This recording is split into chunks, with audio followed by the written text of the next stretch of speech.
Welcome to USA Global TV and Radio, where our mission is to provide education, entertainment, hope, and inspiration. USA Global TV and Radio connects you with experts and audiences all around the world every single day to help you succeed in business and to live a richer life. Visit us at usaglobaltv.com to learn about career and life-changing training and mentoring programs like the Listening Mentor. Subscribe to our newsletter to stay informed about our special programs and offers. Discover how you can become a guest on one of our shows or a host or producer of a USA Global TV and Radio show of your very own. That's USA Global TV and Radio, where the doctor is always in.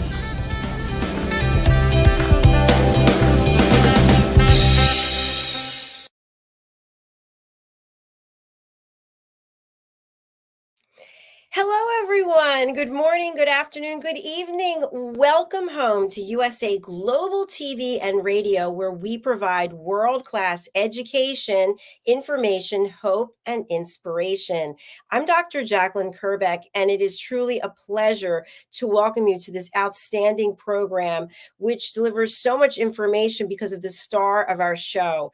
The name of our show is The Resume Whisperer with corporate culturist Josef Stetter, and he's joining us from Canada. Today, the topic is the art of networking. And oh my, don't we all think we are just so good at this? We're going to be taking a look at a video and getting some tips on how we can be better than good.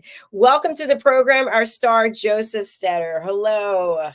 Hello. Thank you for having me. Always an honor and a pleasure. And thank you for giving me a platform to share what I've spent 30,000 hours mastering. It's an absolute pleasure to have you and your expertise here, because the work that you do and the tens of thousands of people that you've helped, we all have been in a situation where we're experiencing something or we want to experience something that's a change in our life. And whether it's getting a job, changing careers, maybe it's relationships, a lot of the disciplines, a lot of the foundational principles are the same. And I know that you have helped so many people, and I'm just grateful that you're here with our worldwide audience sharing your expertise. So before we get into the topic, which is a juicy one, I would love for you to give a little bit more about your background in terms of when it comes to networking. How have you experienced some pleasant and unpleasant encounters with people throughout your career? So I think a lot of people understand that networking is very important. I don't think enough people understand how to network and why they network. They've just been told, just like going online and sending out hundreds of resumes, it's a good idea because it might be a conversation. Somebody might remember you. Somebody might open a door for you. And the problem is that people that are looking for a job, that are coming in way too eager, you're an executive. Here's my resume. Can I get a job now? Okay.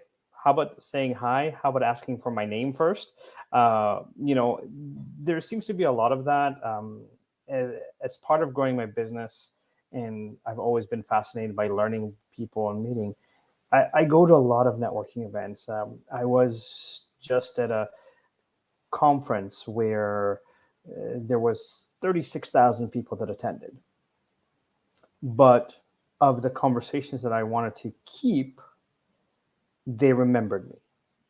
Why they remembered me? Because I applied simple strategies that I'm going to be talking about in the episode today that kind of talk about here's how you are different. So I'm going to start with simple things like brand yourself. Yes, it's a marketing term, but a lot of people don't understand that. So those of you who are looking me up, obviously my name is in the background. If you're looking, my background's purple. I don't know if it's visible on my shirt. There's purple on my shirt. I have a very unique watch that I like to wear to networking events because most people don't notice the watch, go, ooh, this is unusual. It's different. It's a conversation starter. But it's a way of getting remembered, because if I say, hey, I'm the guy in purple, or I'm the guy with the watch, or, there's distinct. So like when I went to this event with networking with 36,000 people, I had a purple bag. I always had a purple shirt on.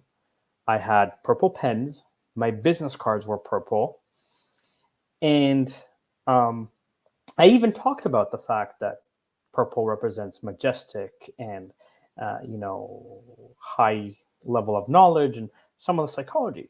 So when I followed up with an email said, "Hi, I'm the guy that had the purple," they were like, "Oh yeah, the purple." They might not remember my name, but they remember the branding. So, for men, whether it's a kind of unique tie, right? So if you look, and again, I'm going to use two examples, both, and forgive me for these, but like let's say Mr. Wonderful from Shark Tank, when he first started appearing on Dragon's Den and Shark Tank, he wore a watch with a red, I don't know what, wrist there. And the producers of the show were like, even if you change your watch, you have to have a red wristband. So now, even though he's got some very beautiful and very expensive watches, all of them have the same red wristband. It's part of the branding for the show. Donald Trump, when he did the show The Apprentice, had the same red tie. It was always the same tie. So, obviously he's also remembered for his hair and his outspoken personality. But the point is that it was a marker. So for men, if you want to create a marker, whether it's a watch, whether it's a tie, whether, there's somebody like when I used to live in Ottawa that wore fedoras, and he had like super bright colored fedoras, like yellow, green, orange. But everyone in Ottawa knows him as the fedora guy. They might not remember his name, but they remember the fedoras. If you've served in whatever branch of militaria, there's usually a brooch or pin that you have.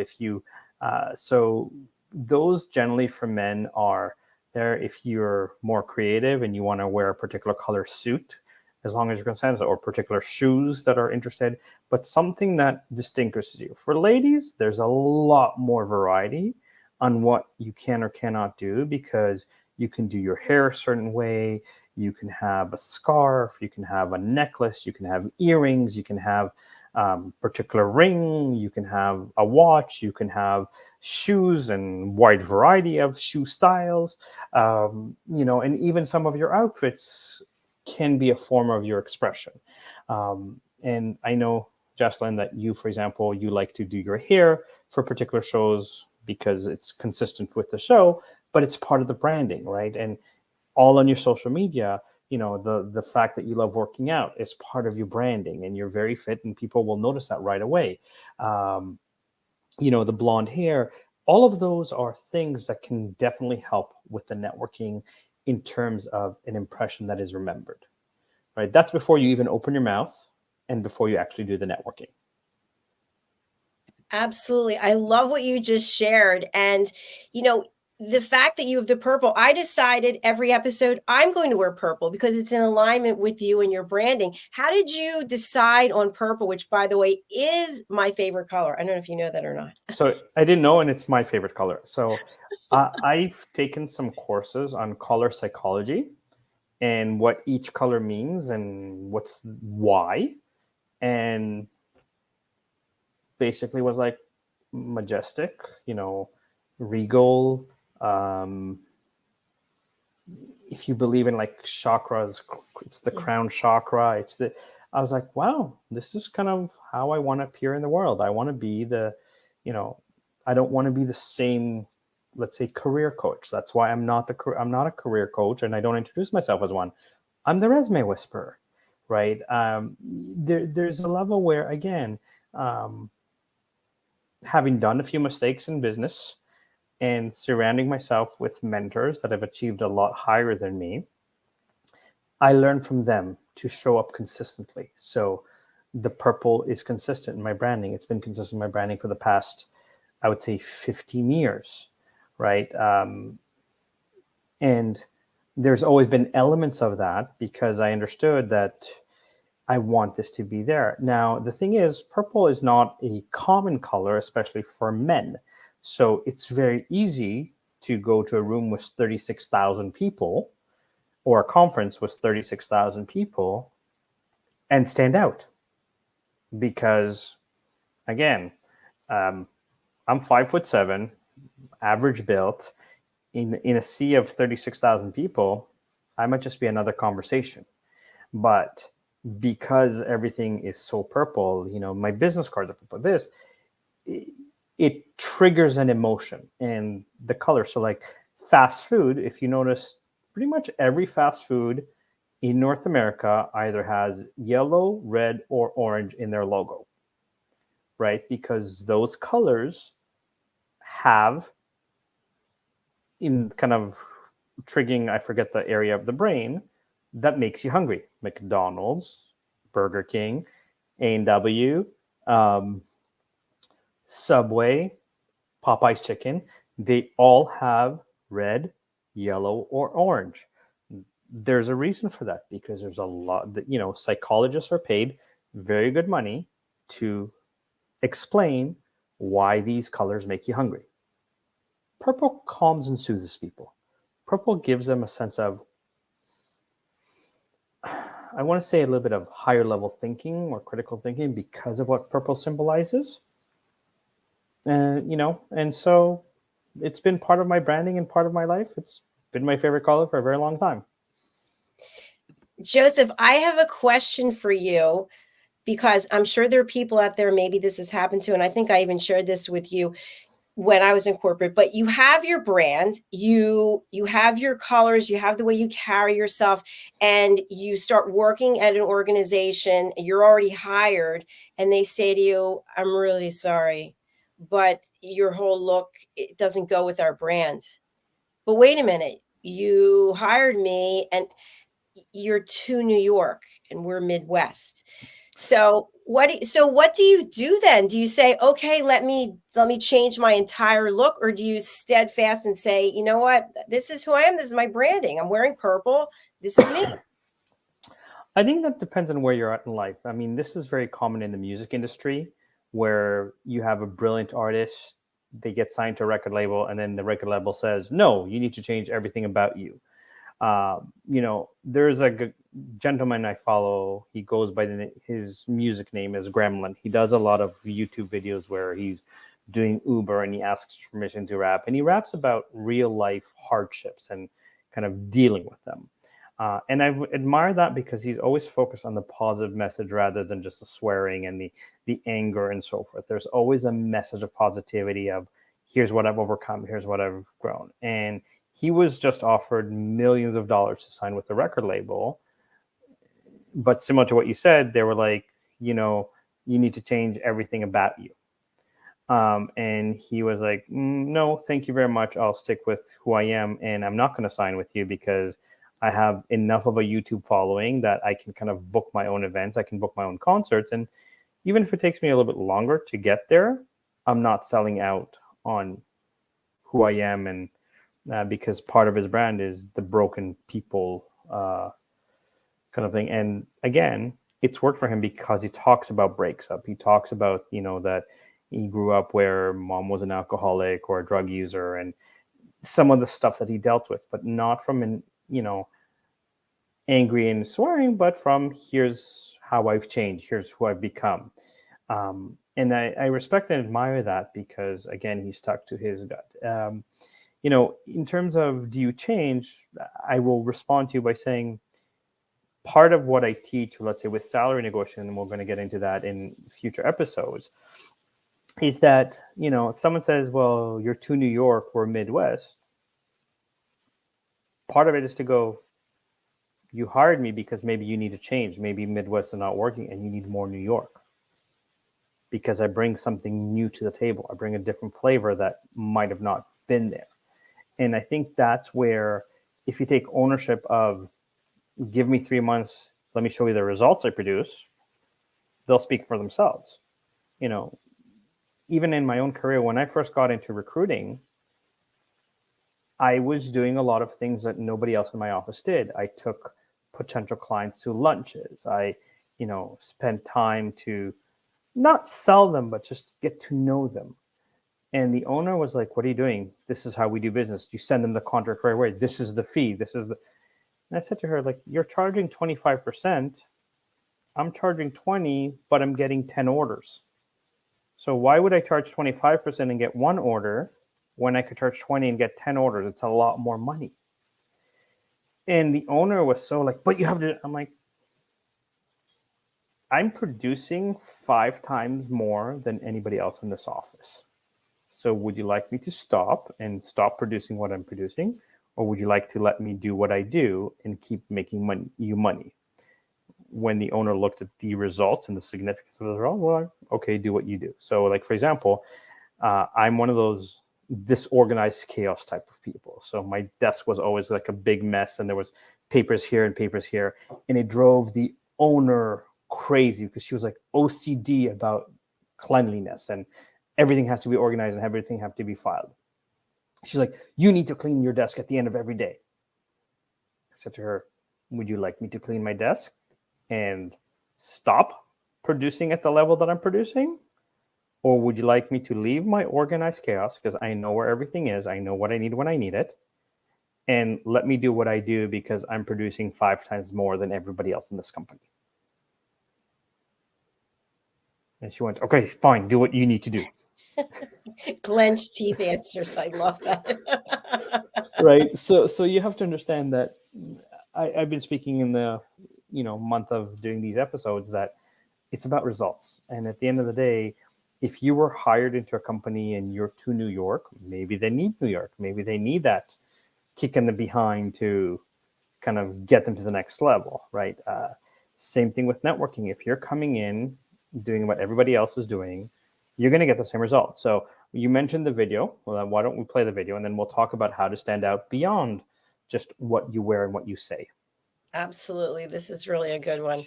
Okay, let's take a look at this. So this is what most people do when they network. My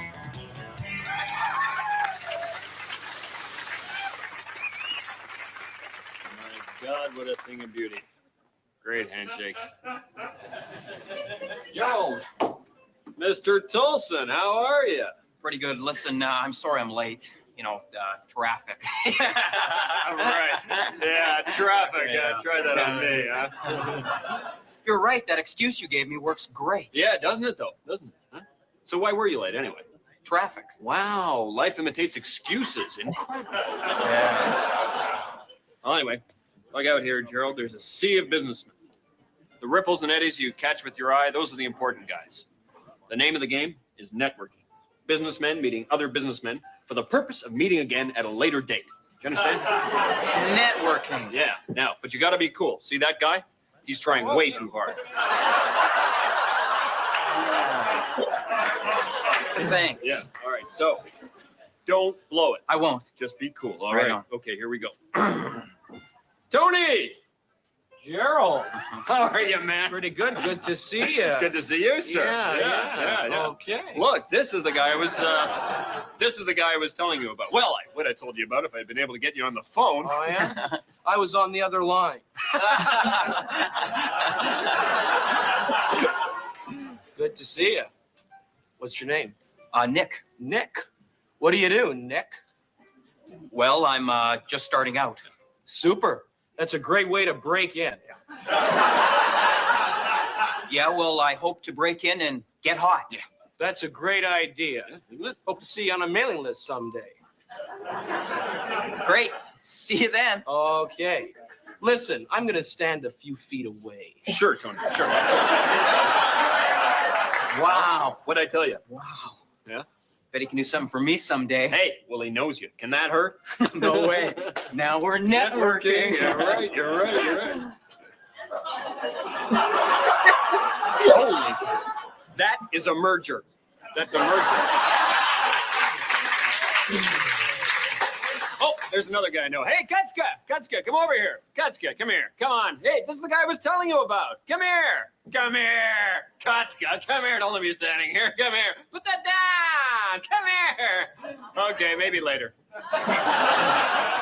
Real important guy, very busy. Player, definitely a player. Do you think he can do something for me someday? Well, he saw you. Can that hurt? No, No, it can't. No, it can't. Yeah. Hey, There's a lot of buzz that you're hot, even though you're just starting out. Yes, I believe that I am hot. Well, you're going to be needing one of these then. It's a business card. Take it. So, Jerry, do you like professional sports? By God, I do. Yes, indeed. Why, I cheer for all the local teams. Really? They're not as good as they used to be, Oh, I hear. no, nothing's as good as it used to be. Except money. Money! Gerald! I'm the hot guy.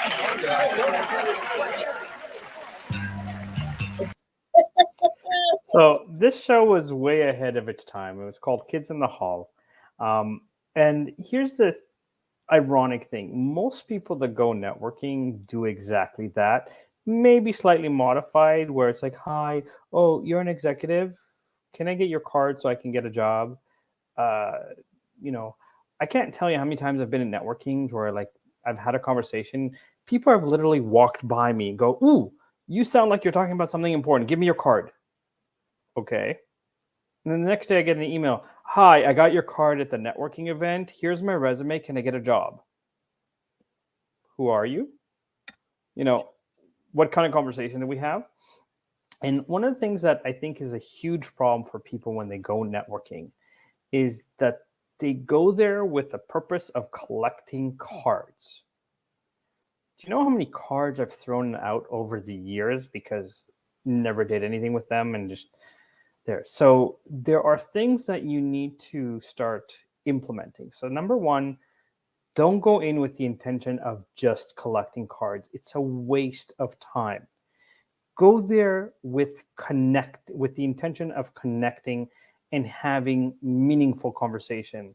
You know, talking about the weather, talking about the sports team, talking about, you know, what drink they're having has nothing to do with moving you forward, has no purpose. It's just kind of a filler. And if you're hoping that because I noticed you or I spoke to you for 2 minutes, you know, you've earned the right for me to say, hey, yes, hire me now or find me a job, I'm sorry, there's a little bit more to the dance. You know, this is where the networking side of thing needs to come from perspective of what is your aim there? Is your aim just to collect business cards? Is your aim to actually make meaningful connections and people that might guide you? So one of the biggest mistakes is jumping into a conversation too quickly and kind of going for the sale. So I'm sure, Jacalyn, you also probably get as many emails as I do, offering you SEO services and offering you, you know, to optimize your website or build your new website and coaching services. And I'm kind of going, I wonder what percentage of a cold, hey, I can do this for you, works. I'm going to ask you before I continue the conversation. So I'm assuming you get probably hundreds of these like experts in everything. You know, I can help you with your health. I can help you with your SEO. I can help you with this. And it's like a templated email where it's the same exact, like I've had the same email this week alone, I'd say 12 times from the same person. Right. Do you get those? I get a lot of them, and I also get Dear Sir. And I took a look at your website. I took a look at your channel. And then the next thing is an insult. And when I see the insult, I'm thinking, first of all, what you just stated isn't even something about what you stated isn't even correct. Forget about the insult. You didn't do any research whatsoever, and you keep contacting me. Then you get the next one. Not sure if you got my last email, so let's bump this one up to the top of your email. It's just insane. Exactly. So again, and I understand and I appreciate, you know, we live in a digital age and I automate some of my emails, but you also have to build the relationship. You can't go for the sale on the first conversation. So this is why I was asking you, because people don't understand the importance of going to an executive and having a conversation about them first, not about you. If you're the one looking for a job, you're not important. If you're going to, and I'm just going to use, for example, a common one, a chamber of commerce or a board of trade luncheon or dinner, where there are established executives there, and you come in and it's like me, me, me, me, me, me, me, me, me, they're going to forget you before you even start. I jokingly say this. I mean, when I teach people the art of the interview, the first rule is have confidence. If you come in and go, please, please, please, can I get a job? It's no different if you were to approach a woman and go, hi, can I get your number? Your chances are slim and none. It's no different than networking. If you're coming in with, I need a job, I need a job, I need a job, I need a job, and you've memorized your conversation before you've even had the conversation. So as soon as someone says hi to you, you just give them verbal diarrhea about everything that you do and how you do it and why you need a job. They've already tuned you out automatically. So when you change the conversation, like, oh, like Dr. Jacalyn, you're a successful podcast host. You have, 50 plus shows under your umbrella. You've earned over 1 million views. What do you think made you so successful? Ask them a question, right? Innately, even introverts love to brag about themselves, right? So you can talk about how you started the platform. You can talk about, your making sure that you offer enough variety of shows that people from around the world will be interested in the content. So once I've said that, I acknowledge, like, wow, that's very interesting. If you had to look back at your career, what would you say were your 3 biggest achievements so far and why? Now I'm giving you another opportunity to kind of tell me how amazing you are, which again reinforces people like to brag about themselves. But here's the difference. When you do that first, that executive that's speaking to you is going to be more engaged and remember the conversation. Why are they going to remember the conversation? Because unless they're also looking for a new opportunity, they don't often get to brag about how great they are other than to their partner. So this is an opportunity for them to repeat stories that they might have said 1 million times to their family and or friends, but now they get a new light shown on it, kind of thing. And to me, that is one of the key differentiators between good networking and bad networking. Because when you've given somebody who has made it or that you're trying to learn from or potentially work from the opportunity to tell them why they're brilliant, by default, they like you. It's basic human psychology, right? And I'm going to relate it this way, and I would love for your comments or insight, right? Have you ever been on a date where the person you're on a date with only talks about themselves and doesn't ask you a single question? Boring. Right? It's the same thing. There has to be a balance in the conversation. There has to be a little back and forth. But if it's all me, me, me all the time, there's a huge disconnect. No different than networking. Absolutely. And just to add on to what you said, I also think when you ask the question of the person, make sure you're actually listening and that you care and you're not looking around the room going, oh, there's that guy that I really wanted. You know what? Thank you so much for sharing. I've got to go, but I'll come back. No. Bye. Right. So obviously be present, right? I remember doing a course and they asked me, what is the difference between listen and silent? Well, I'll take your perspective on it and then I'll kind of add if you'd like. Yeah, no, so listen, you're active, you're present. Silent, you could be in a trance, you could be daydreaming. Did I get it right? You're almost there. So in order for you to actively listen, you have to be completely silent. You can't have a conversation where you're ready to tell them or respond because you're listening. And when you're completely silent, you can actually listen. So they're technically anagrams of each other, but it's a matter of the fact that, people hear and they're so quick to respond. Like, I know sometimes I do that with my wife. I'm guilty of that, where, I'm a very pragmatic individual. So she'll be like, here's the problem. And my head automatically goes to, here's the solution. Right. And I sometimes forget that, sometimes my wife just needs to vent and talk to me. Right. So we've developed this is me venting. So I know not to be pragmatic and offer solutions, versus I focus on solutions, not problems, because that's just the way that I run in life. But again, it's the same, like you said, if you're looking around, if you're fidgety when you're talking to somebody, you're disrespecting their time. You're disrespecting who they might be, or how well they might be connected, and how they might introduce you to everybody in the room because they're a regular at that networking event and everybody knows who they are by now, kind of thing. Right. So you never know. And I've learned that, sometimes the people that you least expect tend to be the most interesting, or do the most for you. Right. And so when I go to networking right now, I go with a purpose of having 3 to 5 conversations, no more, with very strategically selected people. Now, when I say strategically selected, I will walk around the room and kind of, we'll call it, listen a little bit about what conversations are being had and the level of energy of the conversation.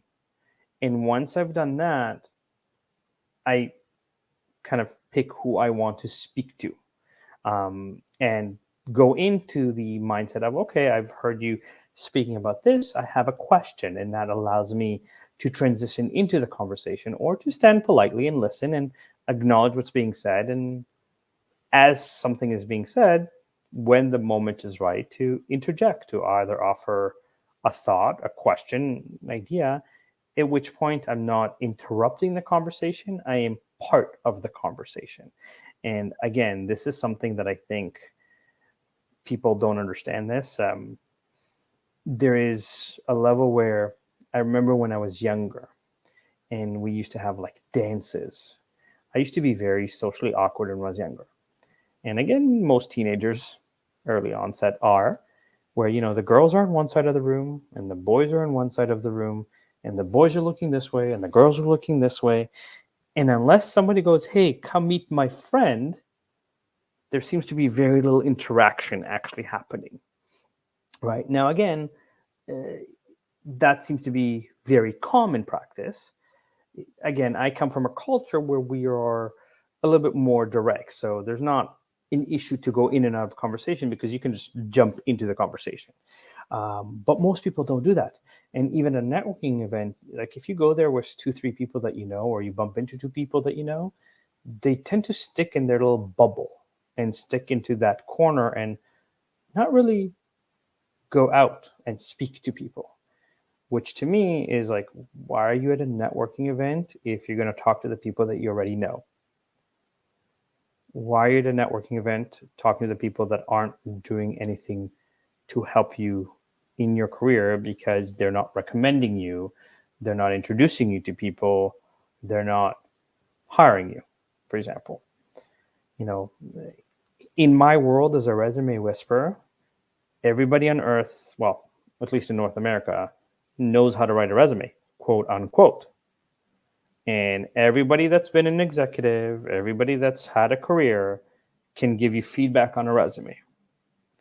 I'm not dismissing that every experience is valid. However, if somebody, let's say, is an executive at a bank and they go, you should do this on your resume, but they're not doing anything to help your resume get noticed other than going, you should do this, maybe you should listen to the expert that is getting you in the door, right?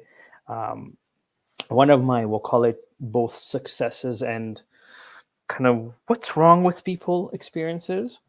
I had a gentleman who was self-employed as a product manager in social media. Now, somebody recommended me to him. And when we had the initial conversation, before hiring me or upon agreeing to hire me, he needed to send me 36 different documents to tell me what a product manager in social media does. Some of those documents were like 20, 30 pages long. And I looked at him and said, listen, I've invested 30,000 hours in mastering job finding. I understand the systems, the tools, the tricks, the tips, the techniques to get noticed, right? Now, prior to hiring me, he had spent over 7 months looking for a job and had one interview with no second interview. Now, when I started coaching him, his ego was this big, and he was telling me what he needs to do. And I'm like, what you've been doing has not worked. So I need you to listen to the way that I'm coaching you. I wrote his resume. I did his LinkedIn profile. Within 2.5 weeks, 4 of the largest social media companies in the world asked him for an interview. Right? And when I say largest, I'm talking Google, Facebook, and a couple others. So one of the organizations asked him in the interview, how would you improve one of the email servers? His answer was, well, they're all great, so there's nothing to improve. Clearly the wrong answer. When he called me, I said, here's what you should have said. Hotmail used to be one of the best email servers on the market. For some reason, their filters send most emails to the junk mail folder, and they've never updated their attachments ability. So if I was a product manager for this company, I would change all of the filter settings so that emails don't go into spam, and I would increase the platform's ability to handle files up to 100 megabytes to compete with WeTransfer or Dropbox. He looks at me and goes, wow, that's brilliant. That's what I should have said. I'm like, yes, that's why you hired me to coach you. You just need to listen to the coaching. Then the other 2 social media companies asked him to send technical proof of his knowledge and experience. He waited over 2 weeks to send it to them. And they responded with, we're 2 of the largest social media companies in the world.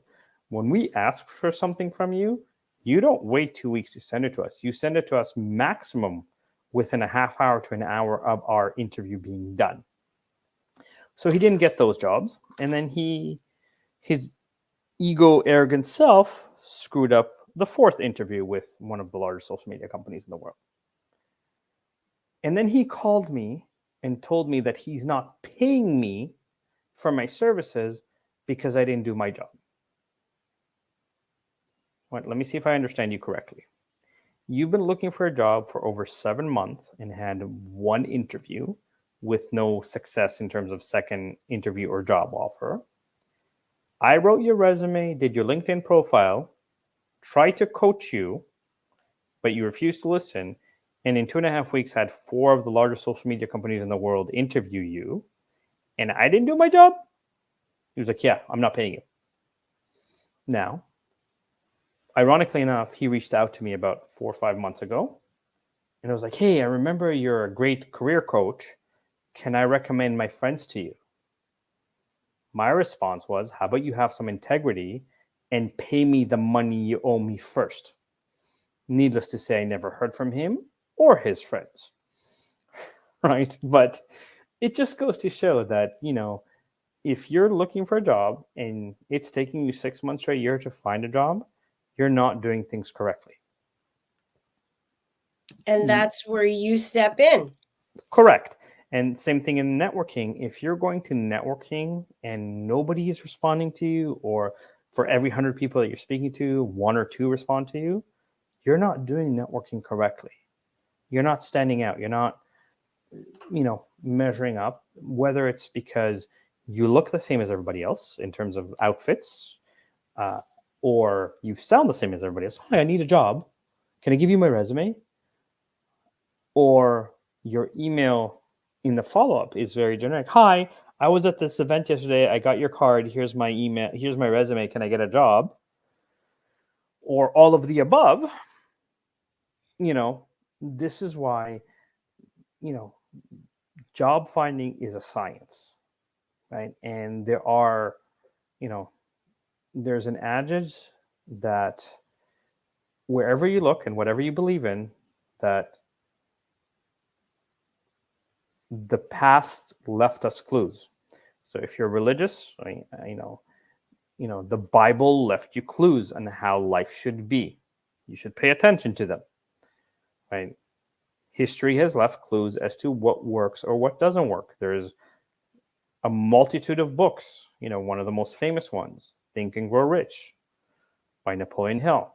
There's a multitude of clues of what you should do to stand out, why you should be different, why you should own who you are and how you show up. So, to me, I was at an event at a university, I think it was 2 weeks ago when we had the show a little bit later because I was at the event and it ran a little bit later. And a lot of the students there were like, you don't understand how hard it is to find a job. I'm like, no, I understand it's hard to find a job, but are you using the right resources? Are you approaching your job search with the right mindset? Are you going to networking events that are specific to your industry or your field of studies? Or are you just going to any networking event, right? Because if, let's say, you're going to a meetup event about people that like to crochet, that might not be the best one to get you a job in engineering, for example.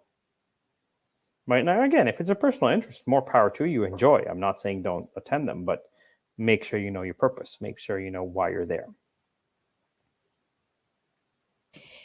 And there you have it. One thing I just wanted to have you touch on, because I've been reading about etiquette and manners.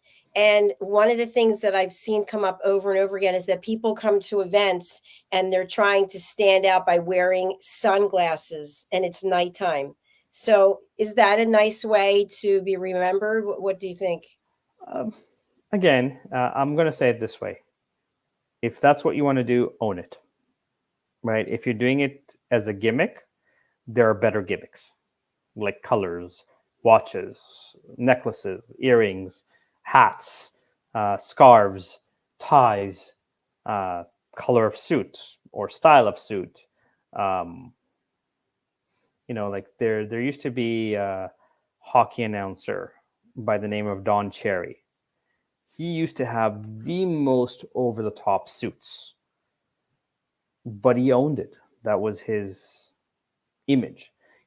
Musician CeeLo Green, when he was also a judge on The Voice or a coach on The Voice, he wore some very creative and interesting outfits, but he owned it. Lady Gaga owns her look. Bjork has owned her look. So it's not a bad thing to be a little bit different, but if you're doing shades to be cool, understand that eye contact, especially in Western society, is very important. So you're preventing a key element of relationship building and trust if you choose to wear sunglasses at a night event. I think that's really important. I look to see if somebody's looking at me, even if it's a sunny day and I'm talking to someone, I take my glasses off to show that respect that I am paying attention to you. You can see my eyes. So a final question I have for you this evening. You mentioned that you go to a networking event with the idea that you're going to speak to 3 to 5 people. Correct. So what if you attend the event and you look around and everyone is seemingly coupled off or in groups? Do you look at your watch and go, well, I've got an hour left. Let's see. I'm just going to barge into a conversation. Again, how do you actually do it? I never barge. So I'll come in and I'll stand around the conversation and I'll listen. And I'll find a cue where I can add a confirmation. I can acknowledge something that was said. I can ask a question about it. Um, Again, but part of networking is to get out of your comfort zone and start a conversation. So if you're seeing that people know each other, they seem to be very relaxed and very casual, there's nothing wrong with saying, hi, this is my first time in the event, or I'm new to this event. My name is Joseph. I would love to have a conversation with you. It's that simple. And common sense, it's logical. I mean, you're there to talk to people you don't normally talk to or you don't normally have access to. If you're going to sit in the corner having a drink all night and not doing anything, why are you at the event? Right? So there are ways that you can, a multitude of ways of, first of all, listen a little bit, see if there's a cue for you to jump in, say something interesting, say, again, acknowledge, forgive me for listening in a little bit. You just said this is very interesting. I'd love to ask you a question about that, or have you share your wisdom, especially if you're starting out. If you've done a good job of asking a question or two about them and how great they are, ask a question about mentoring. You've had a successful career. If you were to mentor, and I'll pose this to you, Jacalyn, as a way to kind of finish the show. If you were to mentor somebody that's starting out in the realm of podcasting, what advice would you give them to make sure that they start building traction slowly but surely?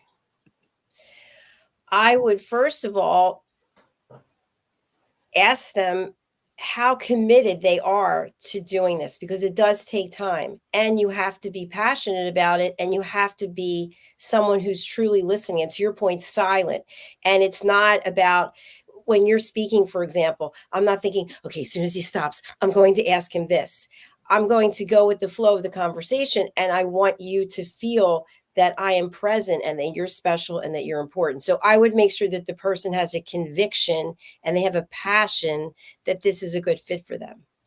Again, and not all podcasts need to be interviews. It could be just somebody talking about whatever experiences or knowledge that they've acquired.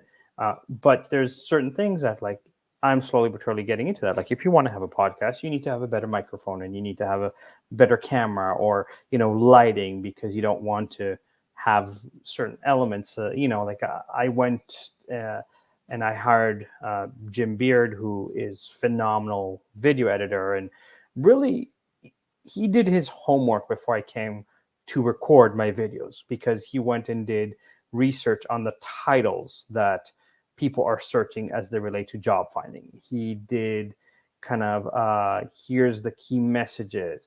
When we started recording, he's like, I need you more energetic. I need you to speak to me. And he gave me a lot of great advice. And I highly recommend him as a video expert. His name is Jim Beard, because he made me feel so comfortable, because I'm not the, okay, I need this camera, or that, he even told me, like, if you want to get a good microphone, here's one I recommend. It's $300.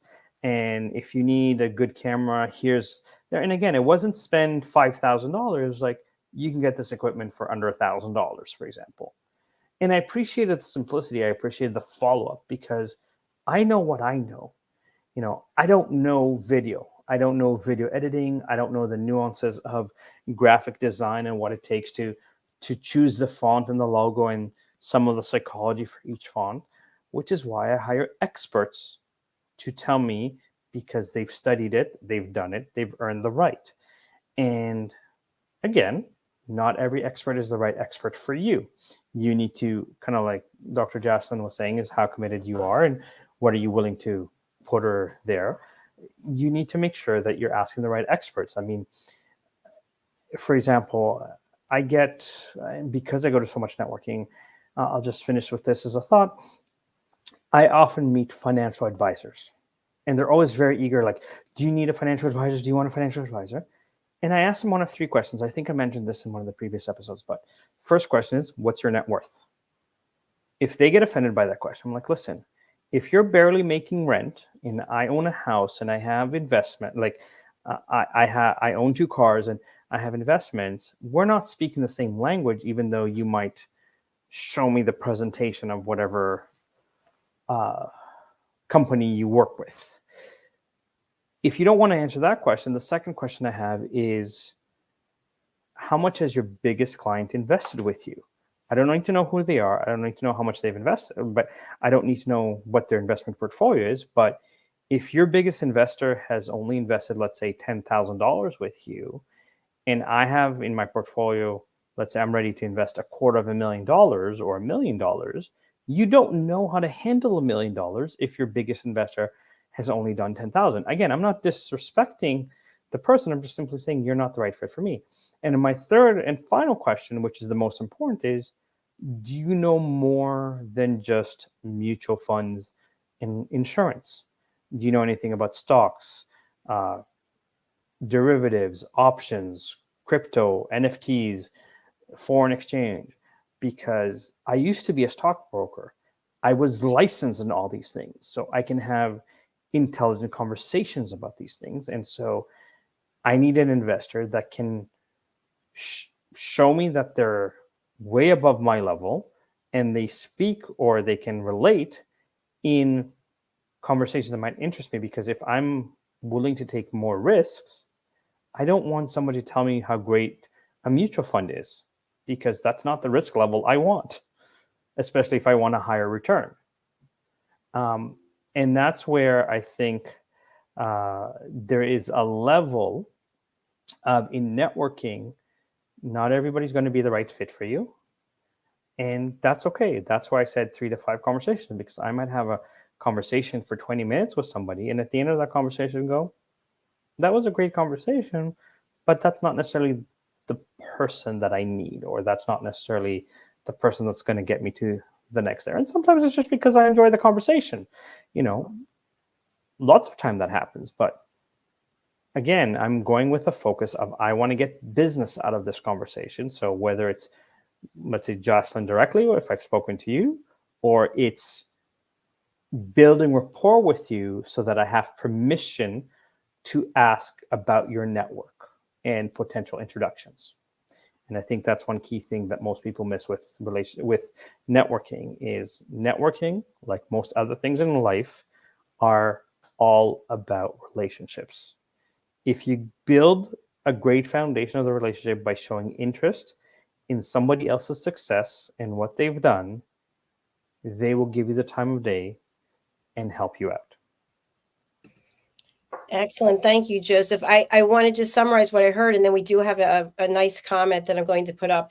So what I heard was that when you're attending a networking event, the reason why people are there is to network. So if you see everyone's coupled up or people in groups, there's nothing wrong with approaching and even asking, hey, I'm here to network. You're here to network. Would it be okay if I joined your conversation? Or I couldn't help but overhear as I was standing here that you mentioned X. Would you mind if I, and yeah. And I think also when you're going to a networking event, have a purpose and an intention. You mentioned that you have one, which is to speak to 3 to 5 people. I know so many times people are just like, I heard there's this group going on, and I think I'll just drop by. They've got some free drinks and some appetizers, and who knows, maybe I'll see somebody but people can pick you out and they go, oh yes, and they don't want to spend their time with you because they can tell that you don't have a purpose and intention of really getting to know people. So when you're building relationships, as we talked about earlier, you have to be quiet so you actually can listen. And if you ask really thought-provoking questions about the other person, they're more likely to open up, and then you could become a trusted advisor, trusted partner to them because you're showing that you care. So you just said something brilliant, and I'm just going to add with this. So I'm lucky enough that I have mentors in my life. One of my mentors is a fellow by the name of Dr. Obamboin. And when we do networking through some of the stuff that I belong with him, we ask 3 questions. What do you do? What is your goal for the week and for the year? And how may I support you? It is amazing how much information you can get from those 3 questions. And in a regular networking event, when you say to somebody, how can I support you? Usually they're, I don't know, what do you do? A lot of times I'll say, it doesn't matter what I do, it's who I might know. So what do you need? And you'll be surprised how many times that's actually shocked people speechless. because they're not used to somebody going, how can I help you? For example. But that's one version of it. And again, it's find the balance that you're not sounding robotic and you're not giving me autoresponder, but you're actually connecting with people, you're listening to them, and you're having a real conversation, preferably about them, because if you speak about them first, you can then tie in, say, listen, how would you mentor somebody new in this industry or somebody that's trying to break into the industry? And even better, if they've given you a few things, say, listen, I've learned so much from you. Would you mind critiquing my resume or giving me feedback on my resume? Don't ask for the job. Ask for feedback on your resume. Because now you've stroked their ego where they're going to tell you exactly the resume that they want to look at to hire. And if they have critiqued your resume, now you can come say, you know what, I learned this, this, this, and this about you. You sound like a brilliant leader. I would love to work for you and make you look even better. Now you've earned the right, and they already like you and trust you. So they're more likely to interview you and therefore potentially hire you. Tremendous value that you've brought today. Let's take a look at a comment from someone over on LinkedIn. It's Beth Sarabia. Do you know Beth? No, doesn't sound familiar. I mean, I have 28,500 first level connections on my LinkedIn, so it's possible we are connected. And Beth has written, have to go, but loved it. Thank you. Thank you, Beth, for watching and for commenting. We appreciate that. Indeed. Thank you, Beth. So we will be back next Thursday here in the United States. It will be Thanksgiving, but we will be live. So if you have any topics that you would like discussed, or if you'd like to send Joseph any information, we have his contact information right here. We also have his website. Joseph, what would you like the audience to know as we close out today? Again, I'm hoping you're enjoying the episodes. In the next few weeks, we're probably going to do an episode where we're going to invite people to the show, and we're going to do live interaction, resume critiques, answering questions on the spot, so that people can personalize the experience for themselves. And thank you again, Dr. Jacalyn, for giving me a platform and opportunity to show up and be of service to people.